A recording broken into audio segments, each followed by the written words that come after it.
कौन था वो राजा जो बालपन में शेर के दांत गिनता था? अक्सर ही यह सवाल पूछा जाता है कि कौन था वह साहसी राजा जो बचपन में शेर के दांत गिनता था। आप भरत नाम के राजा को तो जानते ही होंगे। भारतवर्ष का नाम इन्हीं साहसी राजा भरत के नाम पर भारत पड़ा था। शायद यह भी पता ही होगा कि भरत बाल्यकाल में शेर के दांत गिनते देखे गए थे। असल में उनके बचपन के दो मित्र थे जो कि शेर थे।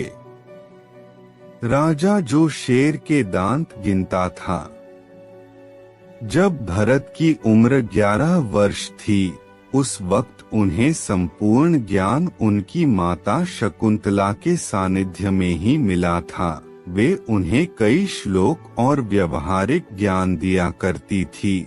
शकुंतला ने भरत को निडर, साहसी, उपकारी, यशस्वी बनने की प्रेरणा दी थी और वे अक्सर ही भरत को न्याय का मार्ग सिखाती थी।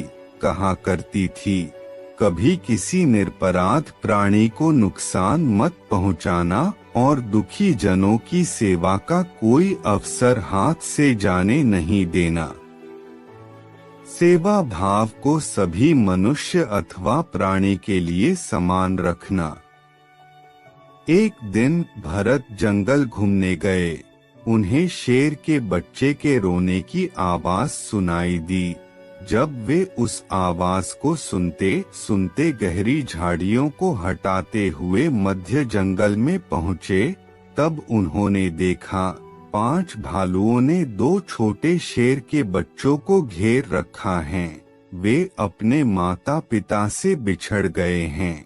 जैसे ही उनमें से एक भालू ने बच्चों को झपटा मारा, दूर से एक तीर चलता हुआ आया और उस तीर ने पास पड़ी बड़ी सी चट्टान को तोड़ दिया। यह भरत द्वारा उन भालुओं को चेतावनी थी। अब सभी की आंखें बालक भारत पर आ खड़ी थी। जैसे ही सभी 5 भालू बालक भरत पर आक्रमण करने उनकी ओर बढ़े, वैसे ही बालक ने फुर्ती से अपने खड्ग से 2 भालुओं के शीश को धड़ से लगा कर दिया, जिन्हें देख अन्य 3 भाग गए। दोनों शेर के बच्चे बालक भरत के चरणों में आ गए। भरत ने प्रेम से उन्हें गले लगाया और सहलाकर कहा, चलो, हम तुम्हें भोजन देंगे और अपनी माता से भेंट भी करवाएंगे।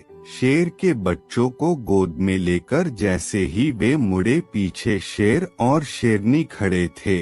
उन्होंने भरत को अपने भावों के जरिए आशीष और धन्यवाद दिया और भरत को उनके शिविर तक पहुंचाया। उसके बाद वे शेर के बच्चे भरत के मित्र बन गए।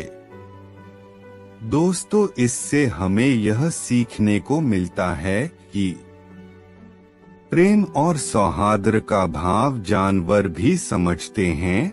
प्रेम के जरिए मनुष्य एवं जानवर के बीच की दूरी को भी मिटाया जा सकता है और आज के वक्त में मनुष्य ही मनुष्य का दुश्मन हो चुका है।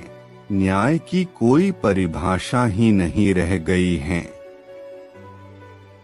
भारतवर्ष में ऐसे कई राजा हैं जो अपने गुणों के कारण इतिहास रचा गए और भरत के नाम पर ही देश का नाम भारत पड़ा। क्या आपको ऐसी पौराणिक कथाएं पढ़ना अच्छा लगता है और कैसी लगी आपको राजा भरत के जीवन से जुड़ी कहानी? हमें कमेंट बॉक्स में जरूर बताएं और चैनल को सब्सक्राइब करें।